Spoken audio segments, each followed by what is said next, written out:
आज मैं उन लोगों के लिए बताऊंगा जिनको पुरानी खांसी जा नहीं रही है और उनके पसलियों में कफ चिपका हुआ जा नहीं रहा है। भाइयों, पुरानी से पुरानी खांसी के लिए बता रहा हूँ आपको। और मान लो आप किसी को अस्थमा भी है भाइयों, अस्थमा में भी आराम मिलेगा।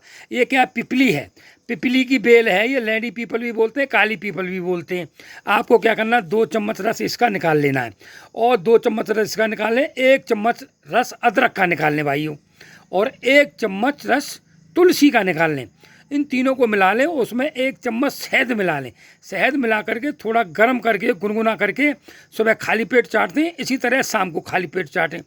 भाइयों, लगातार कुछ दिन करने से आपकी पुरानी खांसी चली जाएगी, जो कफ चिपका हुआ था वो भी बाहर निकल जाएगा, और अस्थमा हो रहा, अस्थमा में भी बहुत ज़्यादा लाभ मिलता है इससे।